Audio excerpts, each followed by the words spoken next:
Hello everybody and welcome back to another episode of Microsoft Flight Simulator, and today we are going to be talking about the ultimate immersive experience.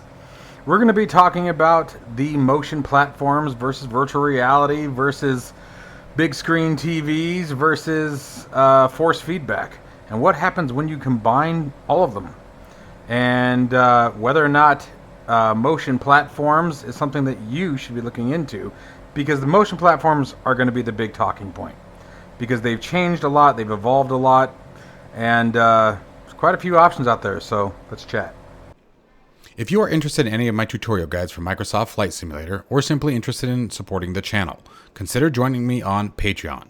Patreon subscribers level tier 2 and above have access to all of my guides, as well as any future guides that come down the road. Patreon link can be found in the description below.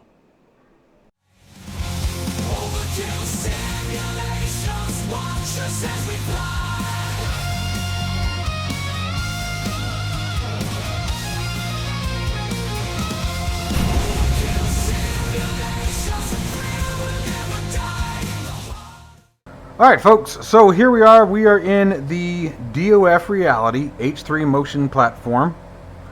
We are using the Moza AB9 force feedback base and a throttle that I can't tell you about yet. But, why am I making this video? Do you guys remember when virtual reality first was announced, when it first started becoming a real thing, right? And you think about what we all thought, yeah, it's a neat idea, but everything was so far out of reach. And then Oculus releases the CV1. And the CV1 we thought was the cake. You know, everybody wanted it. Everybody wanted to get a piece of that. Until, again, we started diving into it a bit further.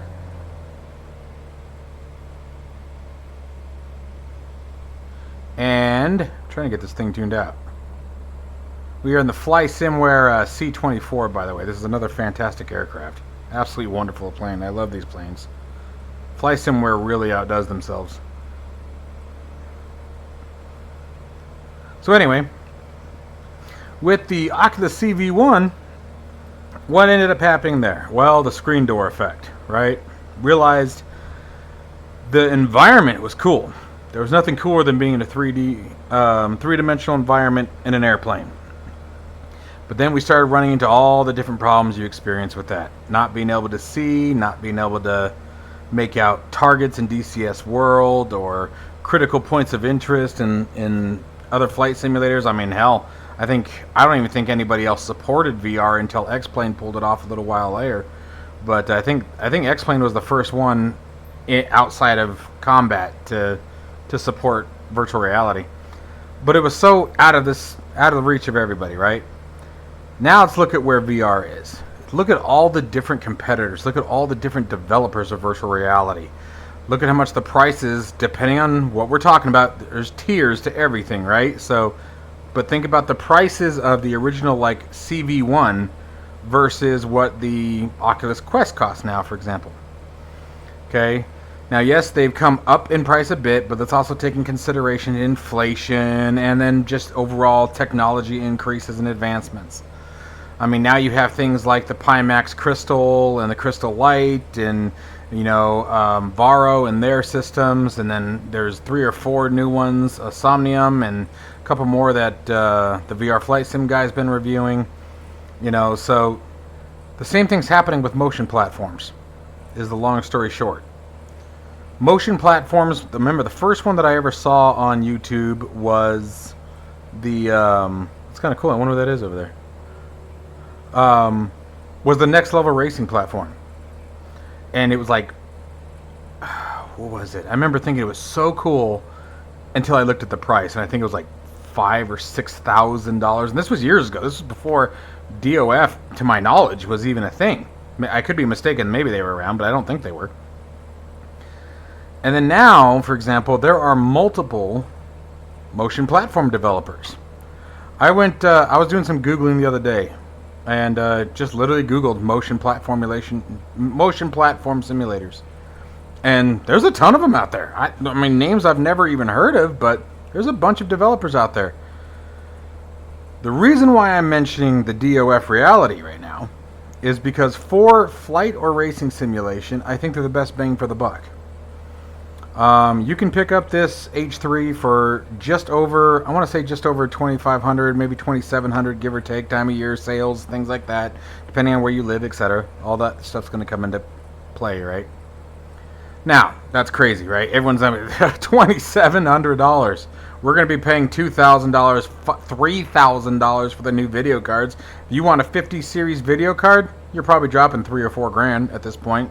Last time I think I saw a 5090 for $3,200 right now. Was the most recent one that I saw. They're just outrageous. That's why even if I got one, I don't know that I would review it. It's like they're out of reach of most the general public. I think. But anyway, I digressed. So when you start thinking about the pricing of these things, start thinking about how much money have you spent on your simulator already? How much money do you have in peripherals? How much was your throttle? How much was your yoke? And just wait till you see the stuff that I get to show you guys later this month. Finally got some release information on some cool stuff I get to show you, and it will be before the end of the month that I get to show these things to you. So you start adding everything up. Start adding up. Now, I get that was over time, but what I'm getting at is that if you can do it over time, that means you can also save for it. And motion simulation with force feedback in virtual reality is insane. And I mean force feedback. Like right now, we are using the Moza AB9 force feedback base as our flight control. We are using a throttle that has some cool stuff in it that I can't tell you about yet. We have a yoke that, well, let's say you were using the FlightSim.com CLS 60 force feedback yoke. There are force feedback rudder pedals on their way. You start combining all of this stuff. Okay, with VR being where it's at, or large screen TVs being at the price they're at, they're coming down a lot. Now, if you want to go OLED and things like that, which I wish I could do, but that's, I would have had to piecemeal it. And the reason why I got the cheaper LEDs for right now is just because I was impatient. I didn't feel like buying one TV at a time a month. It's like I wanted to try this now, and I'm really glad I did. But you start combining all this stuff, and it gets intense. It gets intense. The most immersive experience I would say that exists right now is virtual reality with motion platform with force feedback controls. It's insanity. And I've even done that in American Truck Simulator, for example. The really cool part about it is if you get, like, especially in... Did I say especially? Ugh. Sorry, especially. If you have a really good solid frame rate, good clear crystal picture in VR or on your big screen TVs, like the big screen TVs in Microsoft Flight Simulator, I've said it before, it's really close when it comes to which one's better. I don't know that I can answer that. I really don't. They're both fantastic, and they both have their place. So if VR is not for you, this is just as cool of an experience.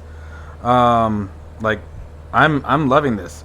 The screens are big enough that when I'm moving in the pit, I'm having your field of view is far enough out and your distance from the windows is far enough out that it feels like the entire unit is moving with you.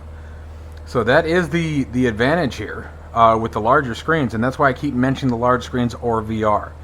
Now the price for that is pretty comparable, but I will say, like these three TVs out the door, I think was just under $600. Okay, no, sorry, it was just under $700. Now you're going to have an easier time pushing three TVs than you will have pushing virtual reality. So I just at a level that is necessary for VR to be really enjoyable. But with that being said, you also have to consider things like DLSS 4.0. It really has made a massive difference in flight simulation. So I highly recommend that if it's something that you've never thought about before, that you guys start looking into motion platforms. If you have all those other things that I've talked about and the Moza AB9 base, you guys, I've got a really, really big surprise for you. Again, we're a couple weeks away before I can talk about it, but a really, really cool surprise with the Moza AB9 that's really going to change its value in simulation in general. And then You know, you have your force feedback yokes, you know, like the FlightSim.com CLS60, and there's force feedback rudder pedals being generated. You start adding all this stuff, and I want you guys to start thinking about the big pictures and wrapping it all together, and what kind of a flight experience that you can create, and not just for flight simulation. Again, you know, this applies to so many things. I think that's an Air Force base, isn't it? Is that an Air Force base out in front? Sure looks like it. We're gonna land at it, but anyway, I really think that you guys will enjoy it. It's and when you say like motion, blah, blah, no, I'm not gonna get motion sims and things like that. Like I said, go back to when you remember first hearing about virtual reality. That's why I used that that analogy in the beginning. You know, when we first heard about VR, you know, what was your reaction? You know, and what was your reaction all the way up until the first time you tried it? And I mean, if you're interested in like the Crystal Super that's getting ready to release from Pimax, it's going to be an $1,800 headset. Okay, so that ultimate experience, it really, depending on where you put the value, it's not that expensive as it used to be. It is still expensive. Like for me, you know, if I were to go buy a brand new motion platform right now, it'd probably take me about 6 months to save up for that. You know, being a single dad and everything else, you know, that would take a minute, but it'd be worth it to me. Just like the TVs, even these TVs, I had to save up for. I couldn't just drop it and go. You know, yeah, I mean, the experience is. There are times with all of this stuff combined where it's a wow factor. Even right now, as we've been talking, there's been a couple times where I've sort of zoned out, you know, forgot that, hey, dipstick, you're recording, you know, and started paying attention to other things. No, that's not. I can't tell. That looks like an Air Force base. I'm pretty sure that is. Oh no, or is that Tampa International?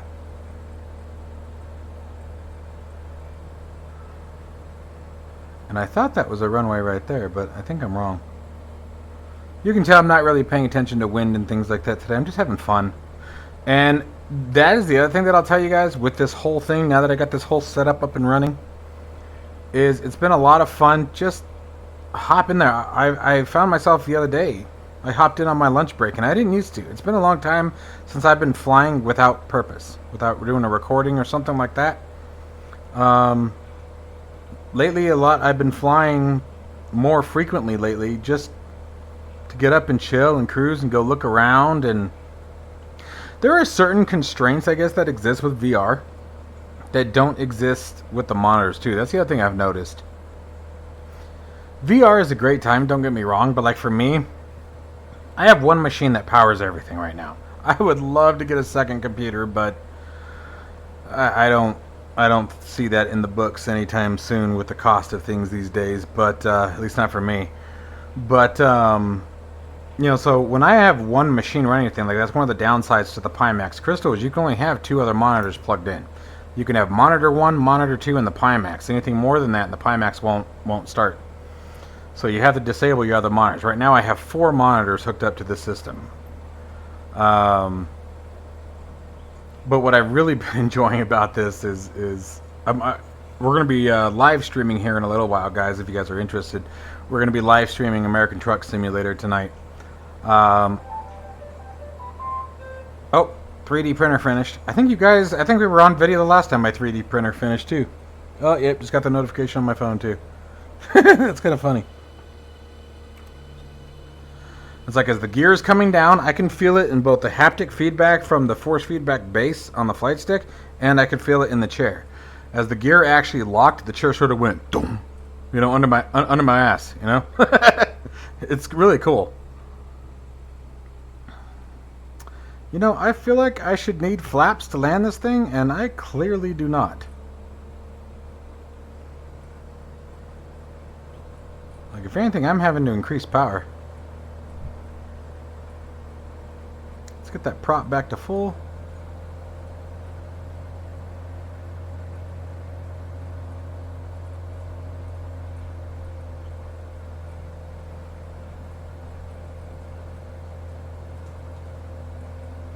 And what's beautiful about the motion sims too is just like anything else with any kind of force feedback, any haptic feedback, you can adjust it. You can limit the bank angles. You can determine how smooth or how rapid the motions are. There's also multiple different apps that you can actually use to run it. So for example, you have DoF Reality recommends using Sim Racing Studio, but there's also SimHub that now has motion platform support. So you have a couple different options, and each one have their benefits. Like, it's going to give you a bumpy ride in here.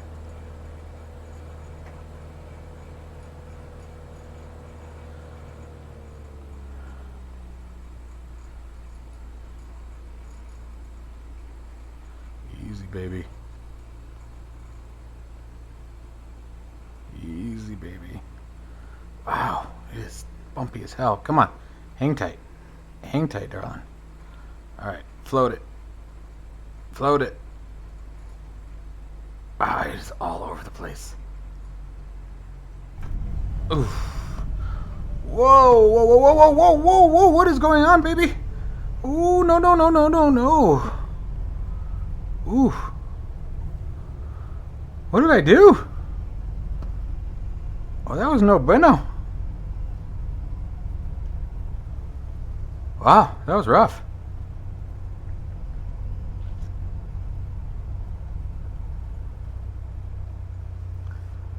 Anyway. So anyways, guys, I hope you found this video useful, give you something to think about. This was not meant as a selling or a pitching point, as much as just I was sort of thinking about it today in the office. You know, when I was at work, let me stop this sucker so hopefully the jittering will stop.